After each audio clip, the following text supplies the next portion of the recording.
2017 में कर्नाटक में एक कार्यक्रम में प्रधानमंत्री जब सौंदर्य लहरी का पाठ हो रहा था, तब उन्होंने स्पष्ट तौर पर यह कहा था कि जो भगवान आदिशंकर का जीवन है, जो भगवान आदिशंकर के आदर्श हैं, उसमें जो उनकी रचनाएं हैं, चाहे वो दक्षिणामूर्ति स्तोत्र हो या फिर सौंदर्य लहरी हो, उसका जो ब्रह्मनाद है वो एक दिव्य अनुभूति है, जिसमें रस भी होता है और रहस्य भी होता है, जिसमें ईश्वर के साथ रम जाने की एक अदम्य इच्छा भी होती है। हर मंत्र में एक अलग शक्ति होती है, हर मंत्र का एक अलग भाव होता है, एक नई चेतना होती है जो मनुष्य मात्र को एक नई ऊर्जा से भर देती है।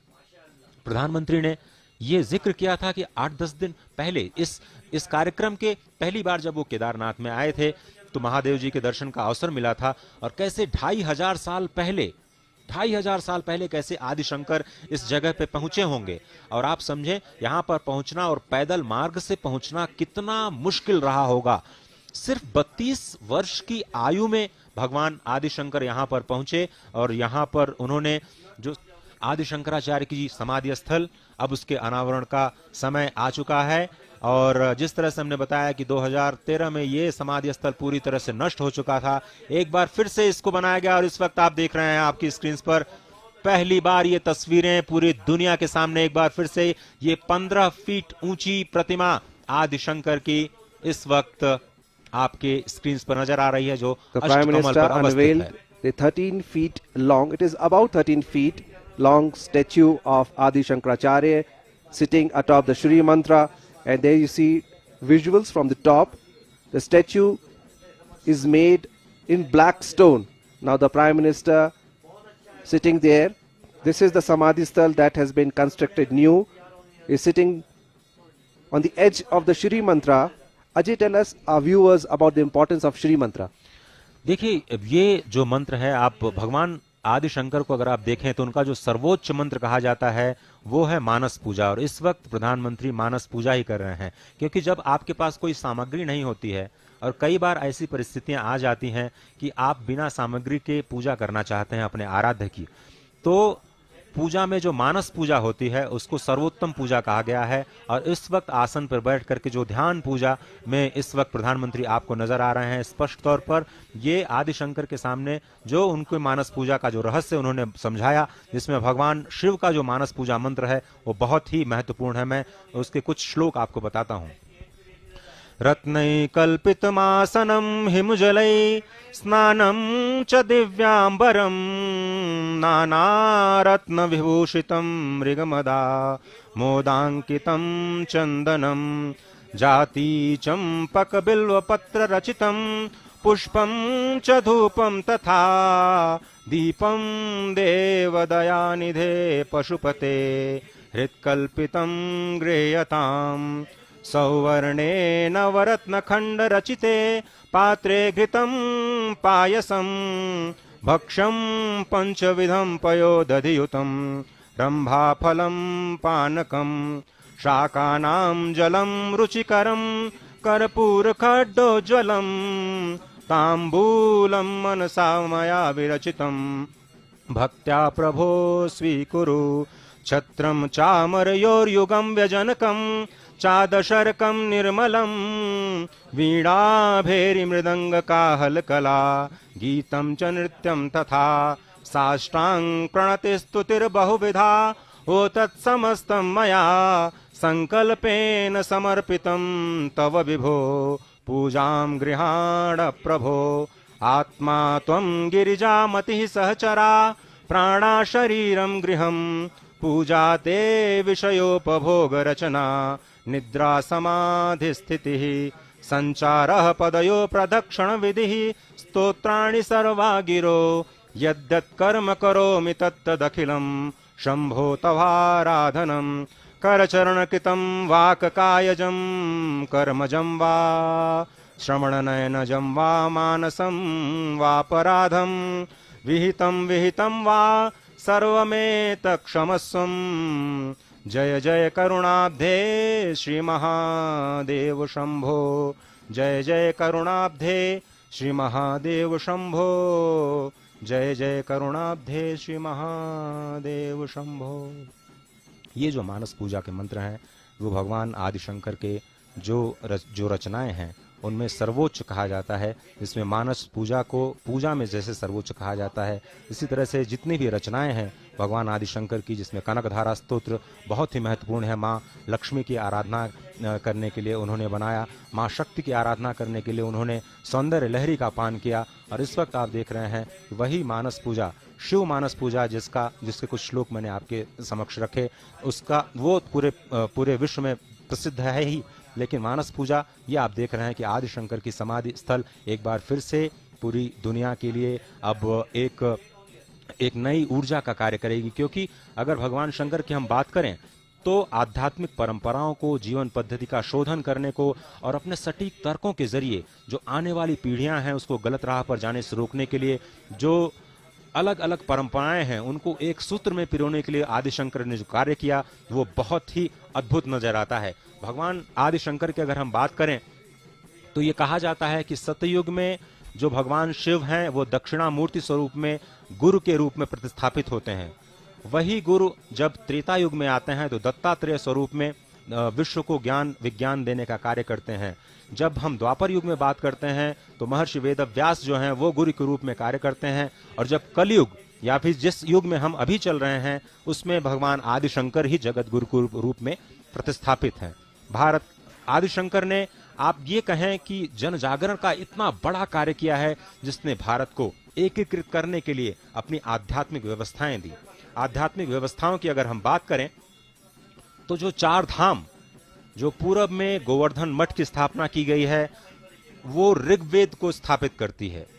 आप समझें कि ये जो चार धर्म दुर्ग आदिशंकर ने स्थापित किए भारत में वो चार वेदों से संबद्ध हैं। जो पूरब में गोवर्धन मठ बनाया गया वो ऋग्वेद से संबंधित है। जो पश्चिम में द्वारिका मठ बनाया गया वो सामवेद से संबंधित है। जो उत्तर में ज्योतिर्मठ बनाया गया वो अथर्ववेद से संबंधित है। और जो दक्षिण में श्रृंगेरी मठ बनाया गया वो यजुर्वेद से संबंधित है। इसके साथ ही जो दशनामी परंपरा सन्यासियों की शुरू की आदिशंकर ने, वो किस तरह से एक संकेत का कार्य करते हैं, कितने बड़े संदेश का कार्य करते हैं, वो भी मैं आपको समझाना चाहता हूं और कोशिश करूंगा कि मैं आपको समझा पाऊं सरल भाषा में। जो पूर्व में गोवर्धन मठ है वहां के जो सन्यासी होते हैं उनको अरण्य और वन कहा जाता है। उन सन्यासियों का जो एक है उपनाम जिसको कहा जाता है वो अरण्य वन है। उन सन्यासियों को ये आदेश प्राप्त था कि वो भारत के अरण्य और वनों की रक्षा करें। अरण्य और वन, वन वृहद होता है और अरण्य छोटा होता है, तो छोटे वन को आप अरण्य कहते हैं और बड़े अरण्य को वन कहते हैं। तो किस तरह से हमारी प्रकृति सुरक्षित रहे, भगवान आदिशंकर ने पूर्व में गोवर्धन मठ में जो सन्यासी बनाए उनको अरण्य और वन की सुरक्षा का कार्य दिया। जब वो पश्चिम में गए, सामवेद से संबंधित जो उन्होंने द्वारिका मठ स्थापित किया, वहां पर जो सन्यासी होते हैं वो तीर्थ और आश्रम, यानी जो भारत के तीर्थ हैं उनकी कैसे रक्षा की जाए, जो भारत के आश्रम हैं, जो वर्णाश्रम व्यवस्था है उसकी कैसे रक्षा की जाए, जो गुरुकुल व्यवस्था है उसकी कैसे रक्षा की जाए, उनको ये दायित्व सौंपा गया। जब उत्तर में ज्योतिर्मठ पहुंचे तो वहां के जो सन्यासी होते हैं उनको गिरि, पर्वत और सागर, ये तीन उपनाम दिए जाते हैं। ये भी प्रकृति से संबंध रखते हैं। किस तरह से हम अपने गिरि को बचाएं, किस तरह से हम अपने पर्वत को बचाएं, किस तरह से हम अपने समुद्र और सागर को बचाएं, ये बहुत ही महत्वपूर्ण हो जाता है। दक्षिण में जब हम जाते हैं तो जो सन्यासी परंपरा हमको मिलती है उसमें सरस्वती, भारती और पुरी जो शिक्षण संस्थान हैं उनको कैसे बचाया जाए। जो उच्च शिक्षण संस्थान है उसमें सरस्वती और जो प्राथमिक शिक्षण संस्थान है उसमें भारती, उनको ये दायित्व दिया गया कि कैसे आप शिक्षण संस्थानों का शोधन करें और उनका रक्षण करें। पुरी नाम के जो सन्यासी होते हैं अंतिम दशनामी परंपरा में, वो भारत की जो अष्टपुरियां कही गई हैं उनके संरक्षण का कार्य दिया गया। तो आदिशंकर ने ये जो चारों धाम स्थापित किए, देश के चारों दिशाओं में जो चार वैष्णव धाम स्थापित किए, हालांकि उनको शंकर का अवतार माना जाता है और शंकर को सबसे बड़ा वैष्णव भी कहा जाता है। और आदिशंकर ने देश के चारों दिशाओं में जो चार वैष्णव धाम की स्थापना की, उसमें पुरी में जगन्नाथ धाम, पश्चिम में द्वारिका धाम, उत्तर में बद्रिकाश्रम और दक्षिण में रामेश्वरम धाम। और दूरदर्शन परिवार की तरफ से आज हम चारों धाम और 12 ज्योतिर्लिंग के साथ देश के महत्वपूर्ण 87 स्थानों के साथ जुड़े हुए हैं। और ये तस्वीरें सीधे तौर पर जो देश के कोने कोने में जो आध्यात्मिक ऊर्जा है उसको और भी उत्प्रेरित करने का कार्य कर रही हैं। और मंदिर के ठीक पीछे का दृश्य इस वक्त आपको सुमेरु पर्वत के रूप में नजर आता है। और इसी सुमेरु पर्वत का एक हिस्सा गंधमादन पर्वत भी है। भगवान शिव की जब हम बात करते हैं तो भगवान हनुमान अनायास ही आ जाते हैं। और गंधमादन पर्वत पर आज भी कहते हैं कि कलयुग में भगवान हनुमान साक्षात विराजमान हैं, और साक्षात विराजमान हैं और इसलिए भक्तों को साक्षात दर्शन भी देते हैं। यहीं पर गंधमादन पर्वत में कदली का वन। और आज भी, अब मैं फिर से शंकराचार्य जो पूरी पीठ के हैं उनको उद्धृत करना चाहता हूं, और उन्होंने ये कहा और उनको मैं कोट करके ये कहना चाहता हूं कि आज भी कदली वन में भगवान हनुमान श्री राम लला की लीलाओं का दर्शन करते हैं। और जितने गंधर्व और यक्ष हैं उनको रामलीला करके दिखाते हैं। और वो यत्र यत्र रघुनाथस्य कीर्तनम तत्र तत्र कृतमस्तकांजलिम वाष्पवारि परिपूर्ण लोचनम मारुतिम नमत राक्षसांतकम। जहां जहां भगवान राम का कीर्तन होता है वहां भगवान शिव हनुमान के रूप में अपने भक्तों के साथ विराजमान होते हैं। वो गंधमादन पर्वत भी इसी सुमेरु पर्वत का ही हिस्सा है, जो इस वक्त आप अपनी टीवी स्क्रीन पर इस मंदिर के पीछे का पार्श्व भाग देख रहे हैं। और हम बात कर रहे थे भगवान शंकर की। आदिशंकर 507 ईसा पूर्व जो केरल में कलड़ी स्थान है वहां पर जन्मे। उनके पिता शिवगुरु और आर्यम्बा मां वहां से उत्पन्न। इतना आप समझे कि 5 साल में उनका यज्ञोपवीत हुआ और 8 साल में उन्होंने संन्यास ले लिया। सिर्फ 8 वर्ष की छोटी अवस्था में उन्होंने संन्यास लिया। और वो कार्तिक शुक्ल एकादशी को गोविंद भगवत पाद से उन्होंने संन्यास की दीक्षा ले ली। जो भगवान शंकर के, जो आदिशंकर के जो रचनाएं हैं उनको प्रस्थानत्रयी कहा जाता है। आज के संदर्भ में अगर हम बात करें तो श्रीमद् भगवत गीता जो कि महाभारत से हमें प्राप्त है, उसका भाष्य आदिशंकर ने किया। उपनिषदों का भाष्य आदिशंकर ने किया। ब्रह्म सूत्र का भाष्य आदिशंकर ने किया। और यही 3 गीता, ब्रह्मसूत्र और उपनिषद, इसी को प्रस्थानत्रयी कहते हैं, जिसको हम संक्षेप में कह सकते हैं कि आदिशंकर की रचनाएं जो हैं वो इस विश्व को देन है। क्या कुछ है? कालक्रम से जो विलुप्त ज्ञान है उसको भगवान आदिशंकर ने प्रकट किया। जो कालक्रम से विकृत ज्ञान है उसको भगवान आदिशंकर ने विशुद्ध किया और अपनी अद्भुत मेधा शक्ति से चारों धाम की प्रतिस्थापना की। और आपको याद होगा कि जब आक्रांताओं ने भारतवर्ष की धरती को तहस नहस कर दिया था, उसके बाद में जो आध्यात्मिक ऊर्जा है उसको फिर से जागृत करने के लिए भगवान आदिशंकर ने नारद कुंड में जो बद्रीनाथ प्राप्त किया उन्होंने, और अपने चिन्मय करकमलों से उनको फिर से प्रतिस्थापित किया। पुरुषोत्तम क्षेत्र में वो गए, उन्होंने जगन्नाथ आदि को प्रतिस्थापित किया। वायु पुराण में और शिव पुराण में उन्हें शंकर का अवतार माना गया है। द्वारिका में जब वो गए तो उन्होंने द्वारिकाधीश को, जिसका दर्शन आज हम करते हैं, उन्होंने अपने चिन्मय करकमलों से प्रतिस्थापित किया। पुष्कर, जिसको हम जानते हैं जो तीर्थों के पुरोहित कहे जाते हैं, वहां पर ब्रह्मा जी के जो अर्चा विग्रह है उसको भी फिर से आदिशंकर ने ही प्रतिष्ठित किया। नेपाल में पशुपतिनाथ जी किसी और रूप में पूजे जाते थे, जिस रूप में आज हम उनकी पूजा करते हैं भगवान शंकर ने ही उसको प्रतिष्ठित किया। और ये जो चारों धाम हैं जिनकी प्रतिस्थापना उन्होंने की, स्थूल शरीर में अगर हम अपने शरीर में देखें तो योग शिखोपनिषद में ये स्पष्ट तौर पर कहा गया है कि जो हमारे शरीर में 7 चक्र हैं उसमें ही 4 धाम हैं। तो एक तरह से जो हमें बाह्य रूप में 4 धाम नजर आते हैं वो हमारे अपने शरीर के अंदर अवस्थित हैं। हमें सिर्फ उन्हें पहचानने की जरूरत है और उस पहचानने के लिए ही साधना करनी पड़ती है। और उसी साधना में रत अभी आप देख रहे हैं प्रधानमंत्री आदिशंकर की जो प्रतिमा है उसमें अपनी मानस पूजा कर रहे हैं और लगातार विश्व की शांति के लिए प्रार्थना कर रहे हैं। विशाल। Well, the legend has it that the original Pandavas built the temple of Kedarnath, and the present temple was established by Adi Shankaracharya, who restored the glory of the shrine in the 8th century. The temple is said to be more than 1200 years old and one among the 12 Jyotirlingas in India. And that is why the Prime Minister is here. Ajay, the promise that the Prime Minister, when he was not the Prime Minister, made to the people and the devotees of Shiva, now that has come all true. So indeed, quite a satisfactory day for the Prime Minister, all those devotees who throng the temple from different parts of the country, that after the flash floods, what they see today, the new Samadhi Sthal of Adi Shankaracharya the temple that has been restored in its ancient glory, the development works that has been taken care of in the surrounding area. So everything seems to come to life back again. Ajay? देखिए विशाल, जिस तरह से आपने जिक्र किया, अभी कुछ दिनों पहले हमने राष्ट्रीय एकता दिवस मनाया। राष्ट्रीय एकता दिवस के दिन हमने संपूर्ण राष्ट्र को एक सूत्र में पिरोने का वचन लिया, अपनी प्रतिज्ञा ली, और उसी भारत को एक सूत्र में पिरोने का, आध्यात्मिक रूप से एक माला में पिरोने का कार्य जो भगवान शंकर ने किया, वो उसी राष्ट्रीय एकता को और भी आगे बढ़ाने के लिए, उसी राष्ट्रीय एकता को और भी ज्यादा मजबूत करने का संदेश देती है। अगर हम शंकर की बात करें तो शंकर की जो रचनाएं हैं वो हमें यही संदेश देती हैं कि हम किसी में कोई भी भेद न करें। जो अद्वैत का उनका सिद्धांत है वो स्पष्ट तौर पर यही कहता है कि कोई न इस संसार में न कोई छोटा है न कोई बड़ा है, सभी उसी ब्रह्म के स्वरूप हैं।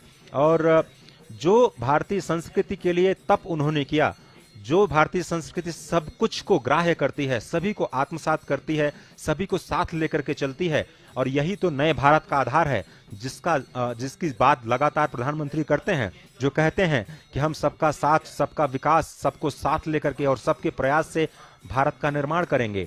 और इसी संस्कृति की जो आधारशिला या फिर कहें एक माला में पिरोने का कार्य जो आदि शंकर ने किया, उस स्पष्ट तौर पर सभी कुछ को ग्राह्य करते हुए, सबको आत्मसात करते हुए आगे बढ़ती है। जो प्रकृति का संतुलन सौंदर्य लहरी में भगवान शंकर ने कहा, जो हमारी परंपरा का एक बहुत बड़ा हिस्सा है, प्रकृति का दोहन हम न करें, प्रकृति का शोषण हम न करें। और प्रधानमंत्री भी लगातार जब से आपदा आई है इस संदेश को देश और दुनिया तक पहुंचाते रहे हैं कि हमें प्रकृति का सेवन करना है, हमें प्रकृति का दोहन नहीं करना है, हमें प्रकृति का शोषण नहीं करना है। लेकिन आज विकास की अंधी दौड़ में हम देख रहे हैं कि बहुत सारे राष्ट्र ऐसे हैं जो कार्बन उत्सर्जन के मामले में बहुत आगे हैं। आप ये कहें कि जो पंच तत्व हैं वो धीरे धीरे विकृत होते जा रहे हैं। और जब क्षिति, जल, पावक, गगन, समीरा, जिसको हम कहते हैं 5 तत्व से हमारा शरीर बना है, अगर वो 5 तत्व प्रदूषित होते हैं, विकृत होते हैं, तभी प्रकृति में कहीं न कहीं आपको संकेत मिलते हैं कि प्रकृति किसी न किसी आपदा के रूप में मनुष्य को सिखाने का कार्य करती है कि मनुष्य को अपनी सीमा को समझना चाहिए, अपनी क्षमताओं को समझना चाहिए और अपनी आस्था को, क्षमता को, ऊर्जा को सकारात्मक दिशा में ले जाने का प्रयास करना चाहिए। प्रकृति का शोषण नहीं करना चाहिए। और यही वन, अरण्य, पर्वत, सागर, गिरि, आश्रम, तमाम सन्यासी परंपरा, जो 10नामी परंपरा भगवान आदि शंकर ने दी इस समाज को, इस देश को, इन्हीं प्रकृति के संरक्षण का एक बहुत बड़ा संदेश भगवान आदि शंकर देते हैं। राष्ट्रीय एकता का बहुत बड़ा संदेश भगवान आदि शंकर देते हैं। छोटी उम्र में जिस तरह से उन्होंने तीर्थाटन किया, पैदल तीर्थाटन किया, अपने शिष्यों को लेकर के तीर्थाटन किया, ये कहते हैं कि तीर्थाटन को कितना महत्व दिया उन्होंने, क्योंकि तीर्थाटन के जरिए भारत की अर्थव्यवस्था, भारत का पर्यटन, भारत की संस्कृति, एक दूसरे को जानने का जो उत्साह है वो नजर आता है। और यही हम स्पष्ट तरीके से आज के नए भारत में, नए केदार का जो स्वरूप हम देख रहे हैं, स्पष्ट तौर पर वही जो धारा है, वही ऊर्जा है जो आज नवीन रूप में, आपको अभिनव रूप में स्पष्ट नजर आती हुई दिखाई दे रही है। भगवान आदि शंकर के समाधि स्थल से अब बाहर आते हुए प्रधानमंत्री मानसिक पूजा करने के बाद इस वक्त आपकी टेलीविजन स्क्रीन पर। After performing puja at the Adi Shankaracharya Samadhi Sthal, Prime Minister coming out of the Samadhi Sthal, Ajay, you were mentioning about the conservation of the environment. India has been a signatory of the Paris Convention, and the Prime Minister recently addressed the world at the Glasgow meet, and India telling the world that world is a family, Vasudev Kutumbakam, and we all need to restore, we all need to save what has been gifted to us by nature. God has gifted us everything. We should use it but not destroy it. And India and the effort that has been taken by the Indian government under the leadership of Prime Minister Narendra Modi, the world has acknowledged that India is walking the talk, what promises it had made in the Paris Convention. So indeed, the role of the Indian Prime Minister acknowledged by the world, not only as a leader of the largest democracy in the world, but also of the man, of a visionary who not only thinks about India, Indian subcontinent, but also of the world, who believes that the world is a family. Ajay? बिल्कुल सही कहा आपने, world is a family और वसुधैव कुटुंबकम। आदि शंकर ने जो रचनाएं की उनमें यही संदेश स्पष्ट तौर पर दिखाई देता है कि हर कोई समान है